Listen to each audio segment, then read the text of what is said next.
তো চলো আজকে হাঁসের ডিম আর মুরগির ডিম রেসিপি করে তোমাদেরকে দেখাই। তো এখানে কিছুটা হাঁসের ডিম আর কিছুটা মুরগির ডিম নিয়েছি। তোমরা দেখে অবশ্যই বুঝতেই পারছো কোনটা হাঁসের ডিম আর কোনটা মুরগির ডিম। তো তোমরা চাইলে হাঁসের ডিমও নিতে পারো বা মুরগির ডিম, সেটা তোমাদের ব্যাপার। তো আমি কড়া বসিয়ে দিয়ে দেবো পানি দেওয়ার পর আমি এক এক করে ডিমগুলোকে আমি এর মধ্যে ছেড়ে দিচ্ছি। তো এবার আমি সবগুলো ডিম দেওয়া হয়ে যাওয়ার পর আমি এর মধ্যে দিয়ে দেবো নুন, তো অনেকে বলে লবণ, তো যাই হোক ওই একই উচ্চারণ। তারপর হচ্ছে আমি খুন্তি দিয়ে হালকা করে নেড়ে নেবো, তো এমনভাবে নেড়ানো না যেন সবগুলো ভেঙে যায়। এখানে আমি সিদ্ধ করা পুরো কমপ্লিট। তো আমি তারপরে ঠান্ডা হতে দিয়ে আমি এক এক করে ছিলে নিচ্ছি। আর হ্যাঁ, ছেলার সময় একটু সাবধানে ছিলে, এমনভাবে ছিল না যেন মানে আমি ছিলতে গিয়ে না আমি বুঝতে পেরেছি আমার হাত পুরো ব্যথা হয়ে গেছে। ছিলা হয়ে যাওয়ার পরে আমি হাঁসের ডিমগুলোকে মেরে দিয়েছি যাতে আমার বুঝতে যেন সুবিধা হয়। ওই কড়া বসিয়ে আমি ওর মধ্যে দিয়ে দেবো সাদা তেল, তোমরা চাইলে সর্ষের তেলও ইউজ করতে পারো। তো তারপরে কিউব করে কেটে রাখা আলুগুলো আমি ধুয়ে নিয়েছি। তো কড়াতে আমি দিয়ে দেবো কিছুটা পরিমাণে, নাড়ার পর আমি দিয়ে দেবো হলুদ এবং নুন।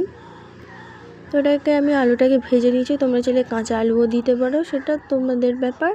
তো ভাজা আলু দিলে এই কি টেক্সটটা মানে একটু আলাদা টাইপের হয়, তো খেতে আরও বেশি ভালো লাগে ওই জন্য। কারণ আলুগুলো আমার ভাজা পুরো হয়ে গেছে, এক এক করে আমি আলুগুলো তুলে নেব। আবার ওই তেলের মধ্যে আমি ডিমগুলোকে ছেড়ে দেবো। তো এক্সট্রা করে আমি কোনো তেল দিইনি, মানে ফাটে ওই জন্য।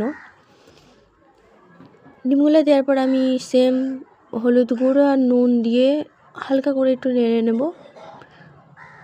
যেহেতু কড়াটা গরম ওই জন্য আমাকে বেশিক্ষণ ধরে নাড়তে হয়নি, অল্প সময়ের মধ্যে ডিমগুলো ভাজা হয়ে গেছে। ডিমগুলো ভাজা হয়ে গেলে আমি তুলে নেব। এক এক করে ডিমগুলোকে আমি সব তুলে নিচ্ছি।